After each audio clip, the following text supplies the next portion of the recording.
Sejam bem-vindos mais uma vez. A ideia dessa aula de hoje é a gente trabalhar um pouco sobre vetores e matrizes na linguagem Python. Na verdade, essa talvez seja a nossa principal aula de introdução à linguagem para aplicação em matemática, notadamente na disciplina de cálculo numérico. Primeira coisa que a gente vai ter aqui o Python ele trabalha por padrão com listas. Então, se eu quiser trabalhar com vetores, matrizes e outras estruturas mais matematizáveis, de dados mais matemáticas, por assim dizer, eu vou precisar fazer a importação da biblioteca NumPy, que é Numeric Python. Bem, eu posso só importar a biblioteca, mas aí toda vez que eu fosse utilizar, eu precisaria escrever NumPy, etc. Então eu vou dar um apelido a ela, vou dizer, olha, importe NumPy, a biblioteca numérica do Python, e dei a ele o apelido NP. Esse apelido em geral é padrão. Do mesmo jeito também eu vou precisar fazer gráfico de funções, então tem várias bibliotecas de gráfico. Eu gosto muito dessa, que ela é semelhante ao MATLAB, que é o matplotlib.pyplot. E eu vou importar, em vez de escrever todo esse nome toda vez que eu precisar de um comando, eu vou dar um apelido, o apelido vai ser PLT. Então, faço isso. Para criar um vetor, eu uso o comando array da biblioteca np. Então, vai ser np array. E digo a ele, entre chaves, igual Python entre chaves, quais são os elementos daquele array específico. Então, vou criar um array com 0, um vetor. Na posição inicial vai ter o número 0, a primeira posição, a segunda posição, o número 2, a terceira posição, o número menos 2, etc. Lembrando que as posições começam a ser numeradas do 0. Então, a posição 0 contém 0, a posição 1 contém 2, a posição 2 contém menos 2, a 3 contém 4 e a posição 4 contém 8. E aqui eu tenho 5 elementos nesse meu vetor.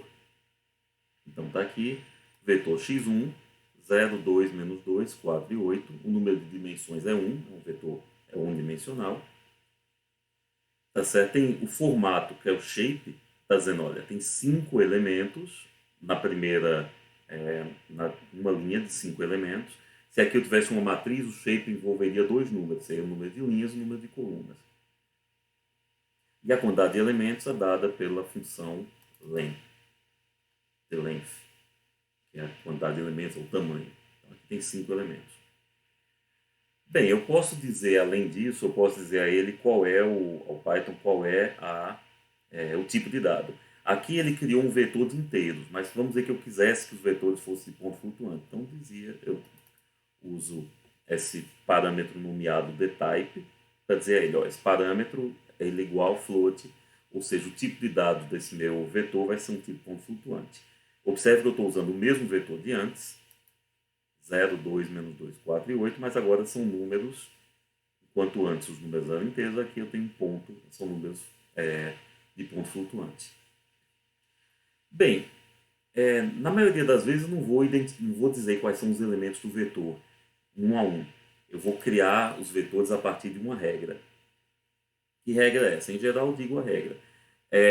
Tem algumas regras que já são pré-definidas que ajudam a gente a combiná-las e criar os vetores segundo nossas necessidades. Então, se eu quiser criar um vetor só de zeros, eu vou usar NumPy, np, ponto zeros, 5. Então, ele vai criar um vetor com 5 zeros. Então, está aqui um vetor de 5 zeros. Quando eu utilizar uma criação automática, em geral ele usa números de ponto flutuante, que é o padrão, né, de cálculo numérico. Se eu quiser que seja inteiros, aí nesse caso eu preciso dizer que dtype igual a int.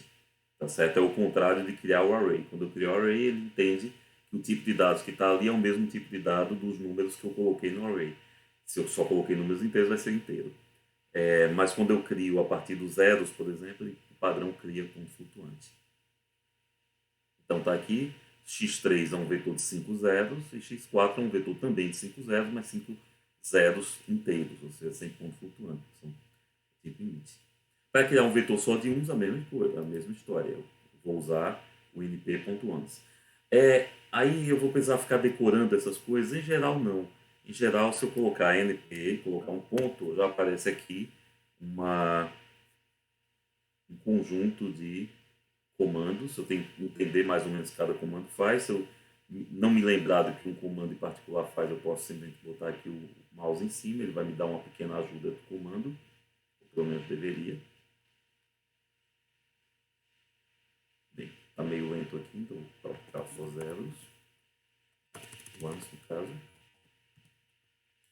E quando eu colocar aqui, apareceu agora, ele dizendo, olha, o que você tem que colocar é um shape, ou seja, quais são as dimensões que você quer criar entre parênteses, ou então um número para dizer a quantidade de elementos. Então aqui eu vou criar um vetor com, sei lá, 8 números uns. Então x5 vai ser um vetor com 8 números uns em sequência. Lembre-se que são uns pontos flutuantes, se eu fizer um inteiro tem que dizer. Tá certo? x6 foi um vetor que tinha 5 números inteiros uns.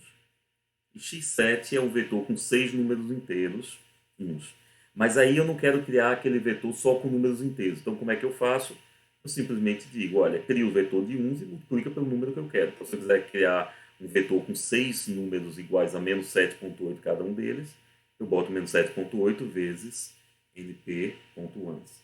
Então, eu criei aqui um vetor com 1, 2, 3, 4, 5, 6 números, cada um deles iguais a menos 7,8. Se eu quiser criar um vetor de números aleatórios, eu uso aqui, dentro do NP, do NumPy, eu tenho o pacote random.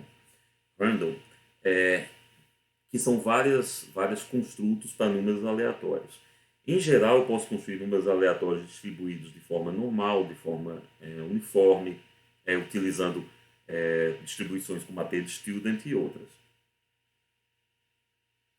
Isso vocês vão ver com maiores detalhes na disciplina de probabilidade estatística, mas em geral para a gente uma distribuição uniforme de números é o que a gente vai precisar. Então eu vou dizer aqui o que eu quero usar dentro do pacote random, a função random, que é uma função de números uniformes no intervalo 0, 1, onde o intervalo é fechado em 0 e aberto em 1, ou seja, o número 0 pode ser sorteado, mas o número 1 nunca será sorteado.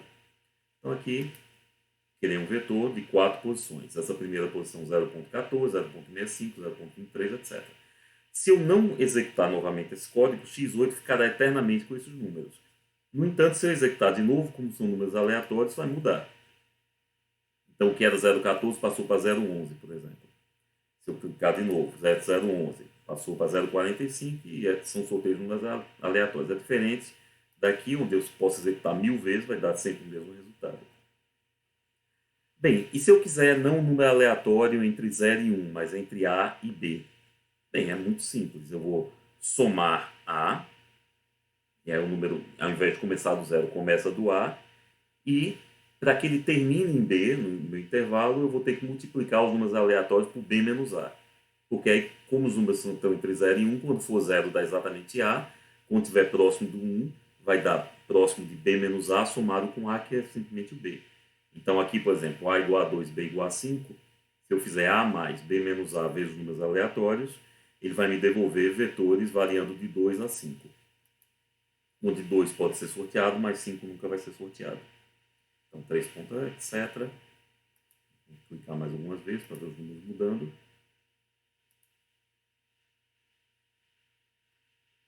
E pronto. Bem, isso pode ser feito, tá certo? Se eu quiser, isso pode ser feito com números pontos flutuantes, como é o padrão, mas se eu quiser só números inteiros, então eu vou usar a função randomInt, que é a função para sortear números aleatórios. Aí, no caso de randomInt, é ao contrário do caso ponto flutuante, que é sempre entre 0 e 1. No caso de randomInt, eu já posso dizer o A e o B. Então, estou dizendo que A é menos 100, B é 100, e quero entre A e B, tá certo? Mais uma vez, o A pode ser sorteado, o B nunca vai ser sorteado. Eu quero 8 números. Então, aqui, ele criou um vetor com 8 números, 1, 2, 3, 4, 5, 6, 7, 8. Lembrando que começa a ser numerado do 0, então seria de 0 a 7. Onde o primeiro número é menos 9, menos 99, 97, etc. São todos números entre 0, entre menos 100 e 100.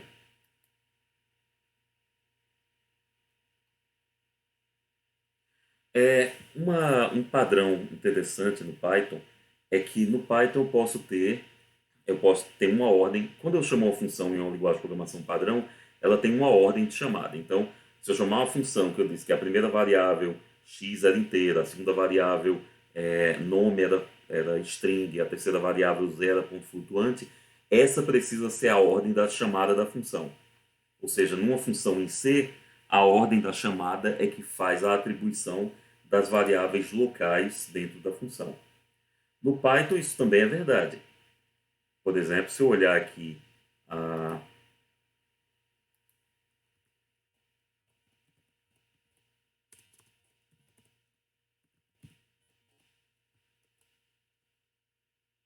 se eu olhar aqui a função runInt, ela tem, olha, nessa ordem, low,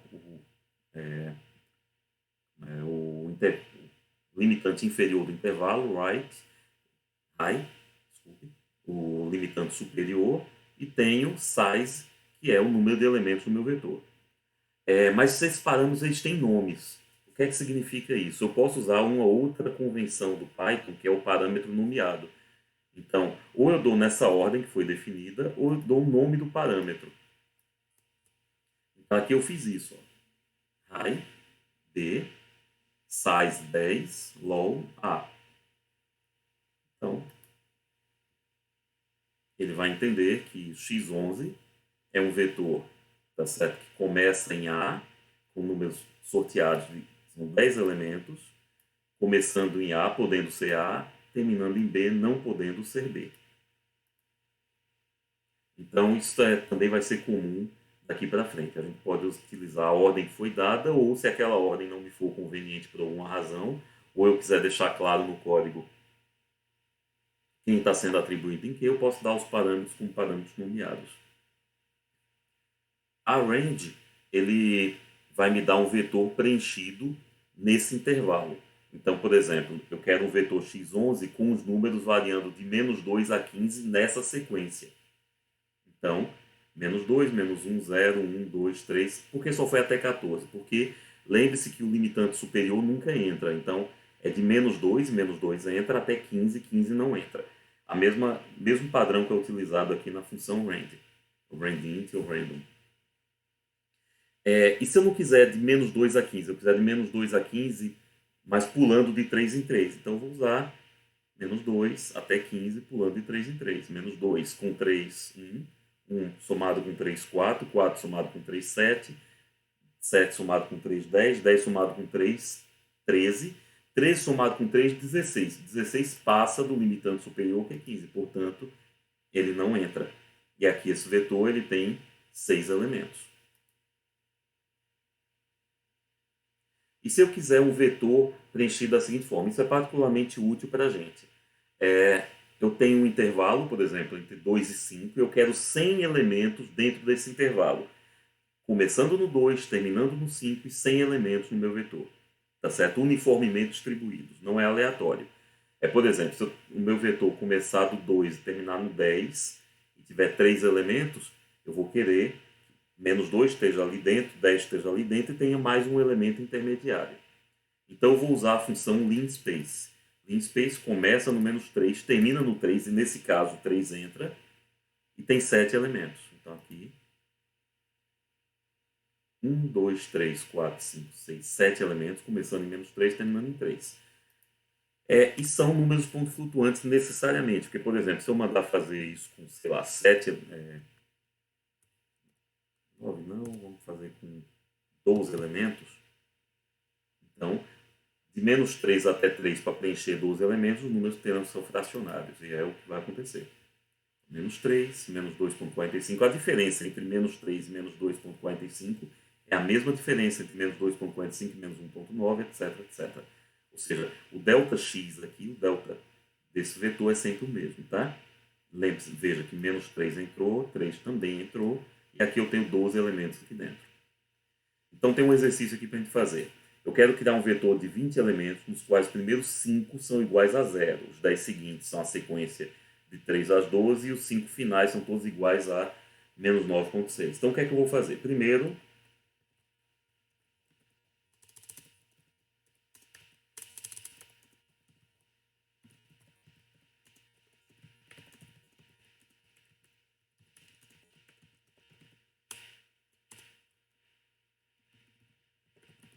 eu vou criar um vetor qualquer de 20 posições. Por exemplo, eu vou chamar esse vetor vet. Vou criar ele com zeros, por exemplo. 20 zeros ali dentro.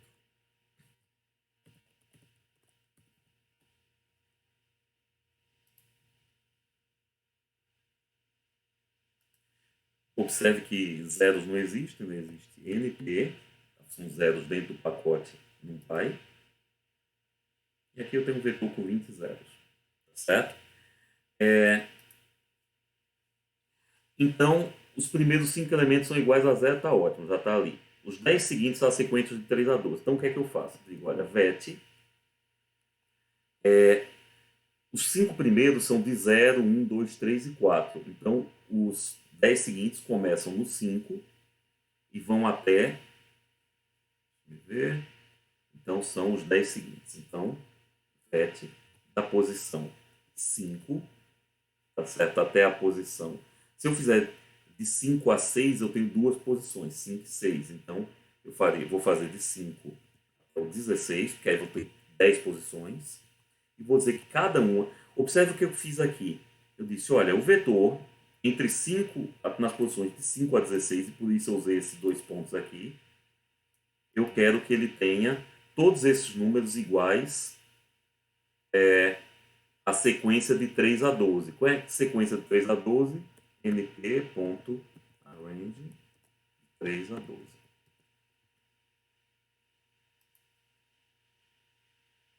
Aqui ele vai dizer o quê?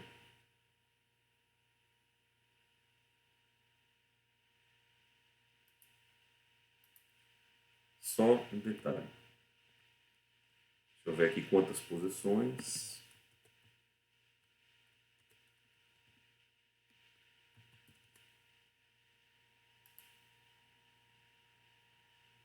9. Ah, então é de 3 a 13. Besteira. Verdade. 12 não entra. Então aqui, beleza. Agora eu tenho 10 posições, é o que eu precisava. Então eu vou repetir aqui o processo.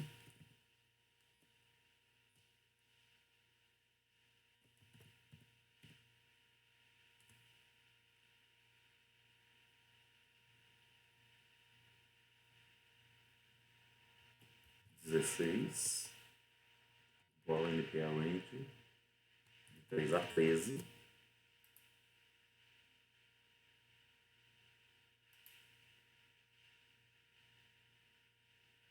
Estranho. É interessante o Python por conta disso. A gente pode ver o que está acontecendo. Então, por exemplo, eu quero os números de 3 a 12. Então, aqui eu tenho, se eu fizer só, eu posso sair, por exemplo, deu um erro ali. Tá certo? Então, é um erro inesperado para mim. Então, o que é que eu fiz? Eu posso, ao invés de compilar o código inteiro para localizar um erro, eu posso simplesmente ficar brincando aqui até achar o resultado correto. Então, já vi que o arrange está funcionando. Então, meu problema é na atribuição.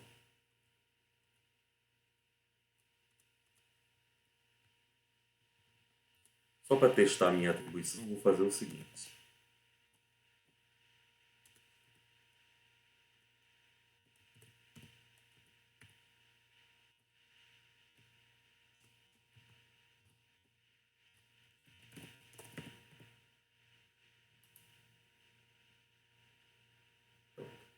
Então, o que é que eu fiz? 1, 2, 3, 4, 5, 6, 7, 8, 9, 10, 11. Ah, tá aqui o erro. É 5 a 15.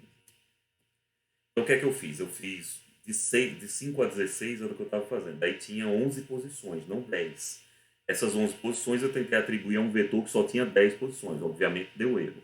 Então, o que é que eu fiz agora? Testando agora. De 5 a 15 eu botei o número 5. Não é o que eu quero botar o arrange. Então, simplesmente vou vir aqui. Pronto. E agora tudo funcionou. Claro, não imprimiu nada, porque eu não mandei imprimir nada, mas se eu mandar fazer um print vet aqui,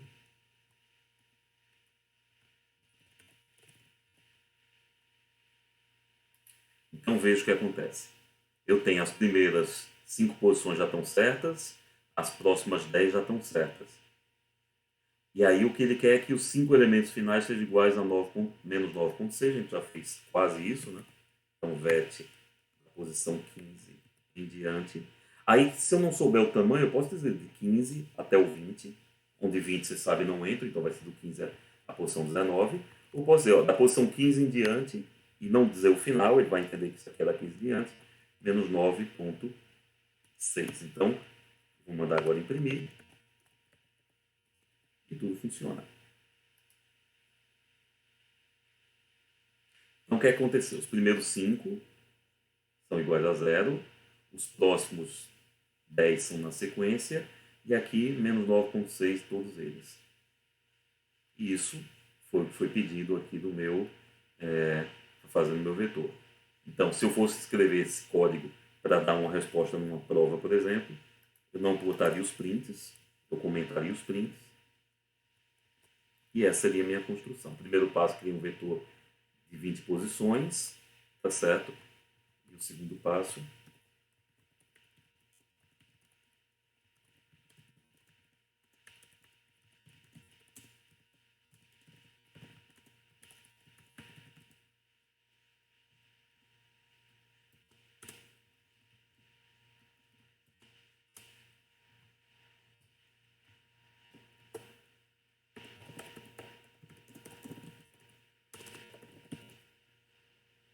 e agora eu tenho um vetor exatamente como eu quero.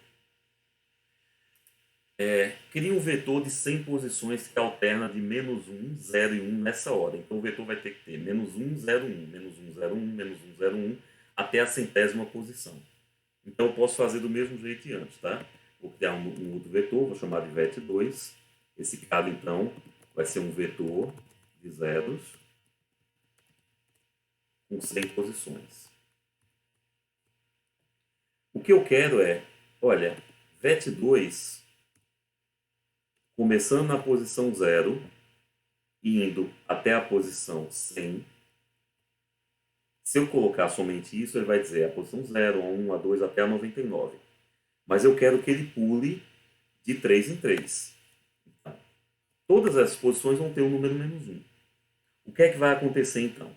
O que vai acontecer é que na posição 0 ele vai ter menos 1. Vou mandar imprimir aqui. Eu não vou começar com... Vou fazer esse n, vou deixar esse n aberto, vou botar n igual a 100. Vou mudar aqui para n e aqui para n. Por que isso? Porque aí eu posso sair testando com números menores, que vão ser mais fáceis de visualizar. Então agora, menos 1 pulou 2 posições, menos 1 novo pulou 2 posições, e eu posso repetir esse processo. A partir de agora, ó, vet2, a partir da posição 1 até a posição n, pulando de 3 em 3 novamente, eu quero que seja igual a 0, mas já tinha, né? Justo. 0 já tinha, então não precisaria. E vet2 na posição 2 em diante até a posição n, pulando de 3 em 3, eu quero que tenha o número 1. Se eu executar isso, eu vou perceber que vai dar exatamente menos 1, 0, 1, menos 1, 0, 1, menos 1, 0, 1, como estava solicitado. Foi solicitado um vetor de 100 posições, então simplesmente muda aqui meu n para igual a 100. E agora está lá o vetor exatamente como eu queria. É claro que 3 posições seguidas 3 posições seguidas 3 posições não preenche exatamente de forma sem sobras, né, sem posições. Então, as últimas posições vão ser menos 1, quer dizer, menos 1, 0, 1, menos 1, opa, não tem mais. Então, vai ficar desse jeito. Próximo exercício. Cria um vetor aleatório, x0, x1, x2, x3, até x99, de 100 posições. Essas posições todas entre menos 1 e 1. Encontra a soma só dos coeficientes pares. x0, x2, x4 até x98. E o produto só dos coeficientes ímpares. x1, x3, x5, x99. Some todos os elementos desse vetor que estejam no intervalo entre menos 5, entre 0,5 e 0,9, e encontre a média e a variância dos elementos de x. Caramba. Vamos lá, então. Primeira observação que eu quero fazer. Como é que eu fiz para escrever esse código tão bonitinho aqui? Isso é um código matemático. Então, clique 2 vezes na célula, ele vai abrir a edição da célula. Eu usei, olha, abre e fecha cifrão. E aqui dentro eu usei uma linguagem de texto, formatação de texto, formatação matemática, chamada LaTeX. Se pronuncia LaTeX, mas escreve latex, como a borracha, tá certo? E aí eu posso utilizar a formatação dessa linguagem. Por exemplo, para fazer sublinhado, para fazer subscrito, sublinhado, para fazer aqueles três pontinhos de matemática, barra invertida, C dots. Enfim, menor ou igual, less than equal, or equal, L é que, etc. Essa é uma linguagem diferente, tá? É uma linguagem chamada LaTeX, como eu disse, escreve-se latex, como na borracha. Vocês podem pesquisar um pouco sobre ela e também eu vou colocar, quando postar essa aula, eu vou colocar um link lá para vocês trabalharem.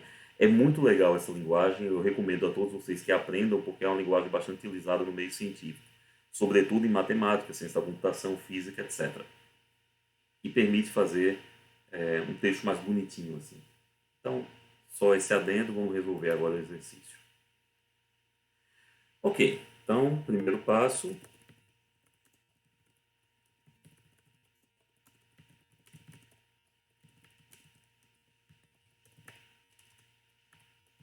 Criei o vetor de números aleatórios, vamos lá então. Então, vamos chamar isso aqui de vet3. Lembre-se, para criar o vetor de números aleatórios, eu simplesmente uso a função random. E aqui eu colocaria 100 posições. Mas lembre-se que eu quero entre menos 1 e 1. Então, o que é que eu vou fazer? Vou fazer menos 1 somado com esse cara. Tá certo? E aí eu vou ter que multiplicar por b menos a. B nesse caso é 1, a é menos 1. Então, b menos a vai dar 2. Então, se eu fizer isso aqui, eu estou utilizando essa estratégia dos números aleatórios que eu coloquei lá em cima. No intervalo AB, A mais B menos A. Então, aqui eu criei um vetor que agora ele vai de menos 1 até 1 com 100 posições. Ótimo. Eu quero somar apenas as posições pares desse vetor. Então, o que é que eu faço? Vou criar uma variável chamada soma e ela vai receber np.soma. A soma, se eu colocar aqui vet3, ele vai me dar apenas, ele vai me dar a soma, essa opção soma, ela pega um vetor, uma matriz, soma todos os seus elementos, ela vai me dar a soma de todos os elementos aqui dentro de vet3. Mas aí eu não preciso de todos, né? Eu preciso só, começando na posição 0, indo até a posição 100 e pulando de duas em duas. Então ele vai pegar a posição 0, a posição 2, a posição 4 até a 98, como esperado, e vai fazer a soma desses caras. Para o produto, mesma história. Vou criar uma variável chamada produto. Vou usar então a função prod. Vou pegar o vetor vet3 e eu quero que ele comece não da posição 0, mas agora da posição 1 até a posição 100, pulando de duas em duas. O certo mesmo, vocês sabem, né? Seria criar aqui uma variável n e usar esse n em cada chamada.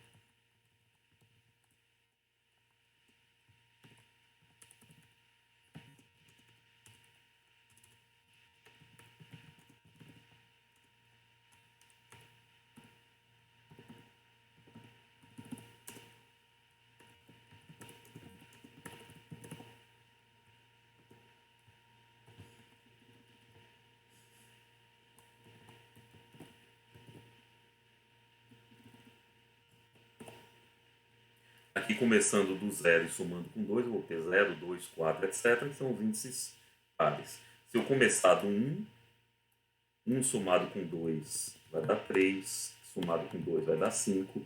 E só os índices ímpares vão ser somados, vão ser, nesse caso não somados, mas multiplicados.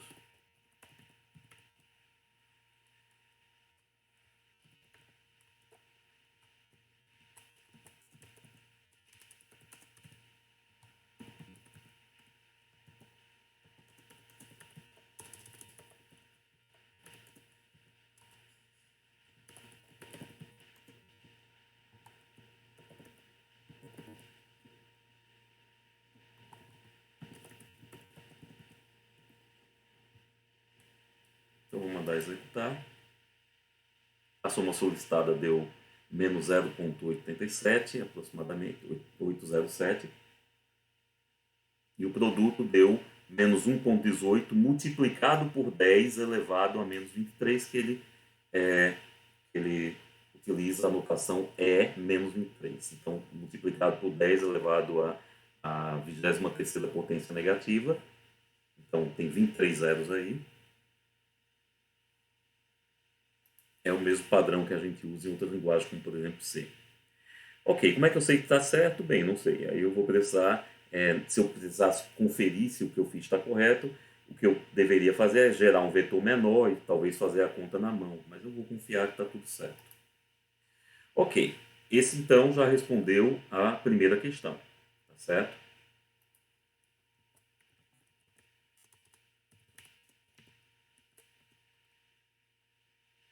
Vamos agora continuar o código e responder a próxima questão.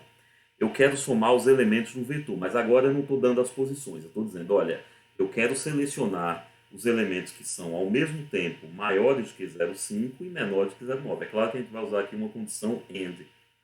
Se eu colocar aqui, olha, vamos pegar esse vetor só com, sei lá, 10 elementos para a gente poder visualizar.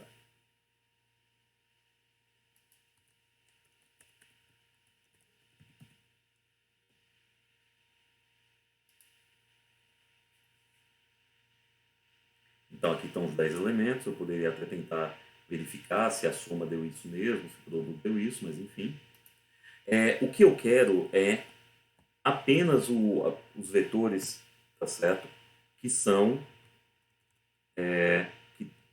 as posições desses vetores que são maiores do que 0,5. Então eu vou mandar fazer isso. Se eu mandar imprimir isso, ele vai pegar de cada elemento do meu vetor, olhar quais são os maiores que 0,5 e vai marcar com true ou false. Então tá aqui. Deixa eu mandar imprimir novamente o vetor, né? Lembre-se que cada execução disso vai modificar os números, que são números aleatórios. Então, aqui, ó, o vetor 3, 0.2. Isso aqui é maior do que 0.5? É falso. Tá certo? 0.11, falso de novo. Quase todo mundo falso. Só o penúltimo, 0.9, que deu maior do que 0.5 e deu true. Tá aí. Mas não é o que eu quero. O que eu quero é fazer a soma desses elementos. Então, a primeira coisa que eu posso prestar atenção é isso aqui. Se eu fizer isso e botar um AND,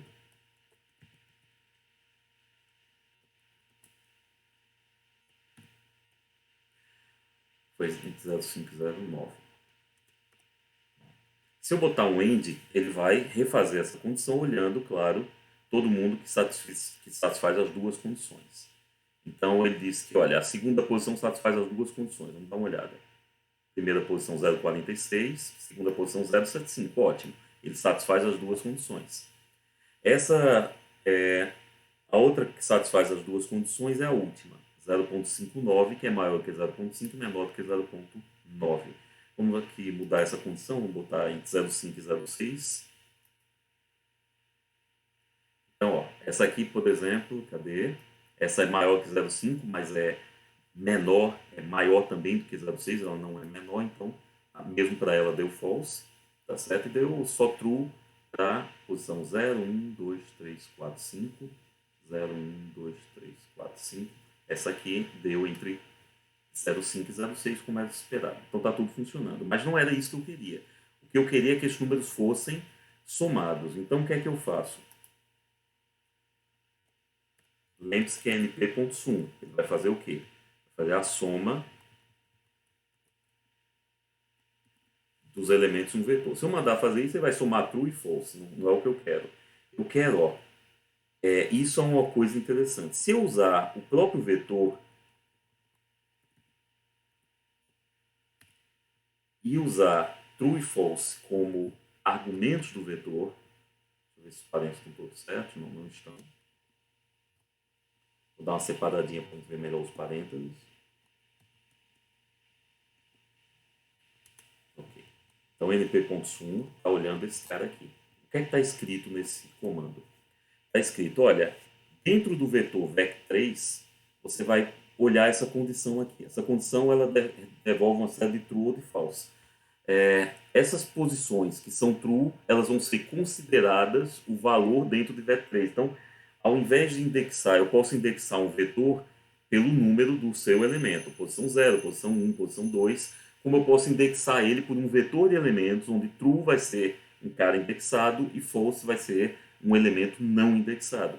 Então aqui ele vai pegar apenas os elementos entre 0,5 e 0,6. Nesse caso eu não quero 0,6, eu quero 0,9. Vai somá-los e vou imprimir a soma, então aqui já é a resposta, questão 0,2.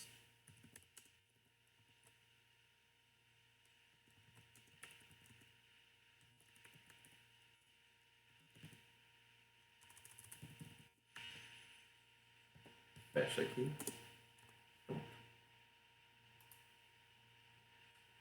Então, o que ele fez foi identificar nesse vetor os elementos que eram entre 0,5 e 0,9. Esse aqui não entra, esse aqui não entra, esse aqui não entra, porque está maior que 0,9. Esse aqui não entra, porque está menor do que 0,5. Esse aqui entra.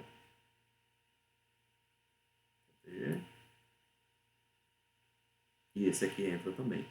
Então, 0,86 com 0,66 é 6,612, ok. 8,614, vai um daqui, 15, 1,15, 1,5, 1,52, 1,53.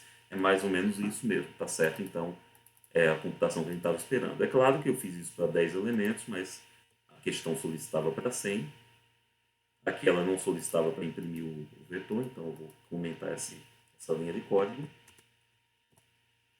E voilá, já tem a questão 1 e a questão 2 solicitadas. É claro, o valor mudou porque o vetor foi sorteado aleatoriamente e diferentes execuções vão me dar diferentes respostas.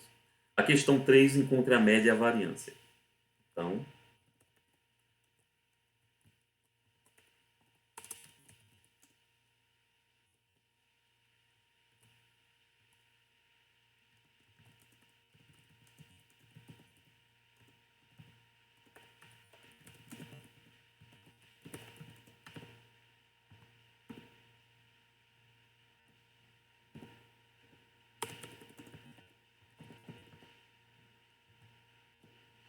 vamos lá.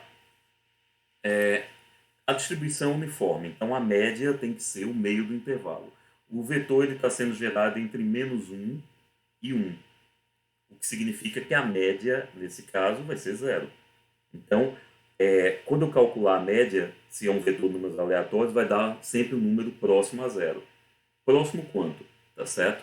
A variância de uma distribuição uniforme, como vocês devem lembrar de probabilidade, é D menos A, nesse caso, D menos A ao quadrado sobre 12.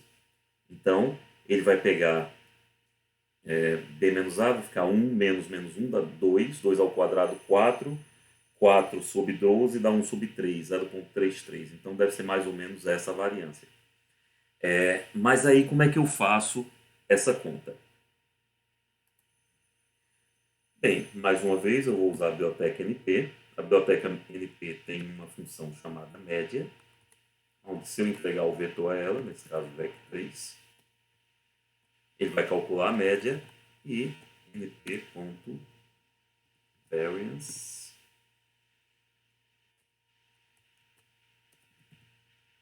vai entregar a variância. A variância, vocês lembram, é a dispersão em torno da média. Então, a média dos vetores 0,005 negativa, é um número próximo de zero, como esperado, e a variância 0,29 é um número próximo de 0,33, como esperado. É claro que a média e a variância de distribuição uniforme só são exatamente aqueles valores se você considerar amostras, uma média de amostras muito grandes, cara. Toda vez que eu executar vai dar números próximos, mas dificilmente iguais aos números que eu calculei de cabeça. Aqui dá de novo um número próximo de zero, aqui de novo um número próximo de 0,33, eu posso fazer isso várias vezes.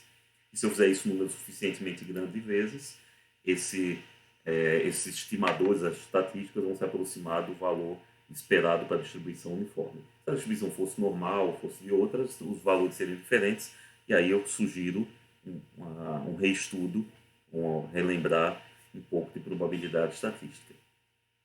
Ok, e o que eu fiz aqui com vetores não tem nada de especial, eu poderia ter feito com matrizes do mesmo jeito. Por exemplo, aqui, cria uma matriz de zero. Se eu botar 100 parênteses, vai dar um erro. Por quê? Porque não existe essa função. A função que existe, ela pede um shape. Um shape é sempre um A ou uma ênupla de números entre parênteses. Então, NP zeros, 2, 3, aqui ele vai criar uma matriz com duas linhas, três colunas, onde todo mundo está preenchido com zeros. Essa linha aqui vai criar uma matriz de três linhas, três colunas, todas elas com zero. Aí vai criar uma matriz de identidade, 4 por 4, tá certo? Onde só a diagonal tem uns. Então aqui, olhar, a matriz A, duas linhas, três colunas de zeros. A matriz B, três linhas, três colunas, todo mundo de 1. A matriz C, 4 por 4, quatro linhas, quatro colunas, só a diagonal de 1. O que acontece se eu quiser, então, criar novas matrizes a partir dessas matrizes padrão? Simples, vou fazer do mesmo jeito que antes. Aqui eu estou dizendo, olha, toda a linha 1, todos os elementos, qualquer coluna, todos os elementos da linha 1, qualquer coluna, vão ser iguais a 0,8. Se eu olhar para cá, lembrando, mais uma vez, que as vetores, matrizes, etc., são indexadas a partir do zero. Então, a linha 1 é linha 0, primeira linha 1 é essa. Por isso que essa linha ficou com 0,8, que foi o valor que eu botei para todo mundo. O que é que eu vou fazer depois? Em cima dessa matriz que já está modificada, eu vou fazer uma outra modificação. Vou dizer, olha, todo mundo da terceira coluna 0, coluna 1, coluna 2, coluna 3, então todo mundo da última coluna, vai ter o valor menos 2. Então está aqui, 0,8 nessa linha e menos 2 na última coluna. Posso fazer isso com todo um pedaço. Por exemplo, olha, entre a linha 1 até a linha 3, entre a coluna 1 até a coluna 3, lembrando que as linhas de colunas são todas numeradas a partir do zero, a última vez que eu falo disso, vai dar o número 5. Então ele vai fazer um quadradinho dentro, um miolo dentro da minha matriz com o número 5, naquela linha 1, número 0,8, na coluna 2, coluna 3, o número menos 2, então está aqui, miolinho igual a 5, menos 2 aqui, 0,8, que foi subscrito, né, quando eu mudei a coluna, quando eu mudei esse miolo. E finalmente eu digo que a primeira linha, toda ela, está com números aleatórios, 4 números aleatórios. Pronto. A última modificação botou miolinho, todo mundo menos 2, 0,8 aqui, aqui com números aleatórios. Somar os elementos, eu uso o NP soma, fazer o produto NP prod, certo? Encontrar o maior elemento, o maior valor dentro de uma matriz, de um vetor, uso a função max, o menor valor, a função min, tá certo? E o determinante e outras propriedades de matriz. Essas propriedades de matriz elas estão dentro do pacote chamado álgebra linear, linear álgebra, dentro do NumPy, do NP. Então, NumPy, linear álgebra, determinante da matriz C. O determinante da matriz C deu menos 1,14. Se eu rodar isso várias vezes, esse número determinante vai mudar, uma vez que eu vou ter números aleatórios sendo colocados aqui. Vamos dar uma olhada.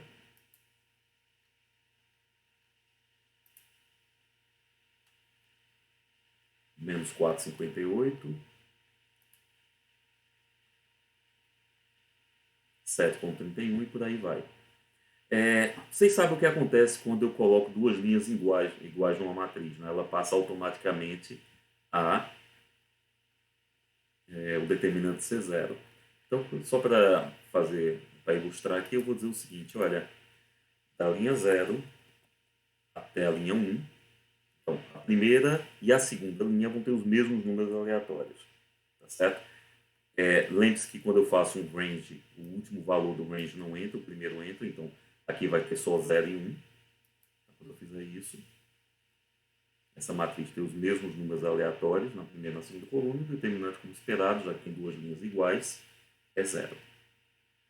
Vou voltar ao que estava feito antes.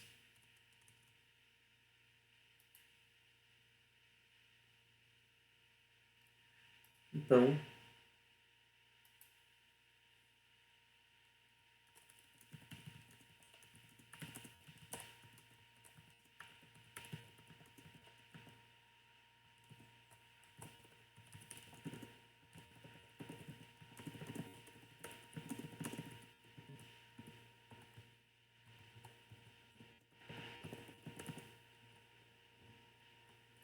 por essa aula é isso. Na próxima aula, a gente vai ver funções, gráficos, controle de fluxo e finalizamos assim nosso passeio por Python e seus comandos mais básicos aplicáveis nas nossas disciplinas de matemática. Talvez eu grave ainda mais uma aula falando de um pacote que pode ser importante, que é o pacote simbólico, que permite que Python faça, por exemplo, cálculos do tipo x mais 2x sem dar o valor de x. Ele vai entender que é 3x, ou que a integral de x quadrado é x ao cubo sobre 3. Ele pode fazer essas contas, não necessariamente numéricas, mas algébricas também. Ok, então mais uma vez por hoje é isso. Até a nossa próxima aula.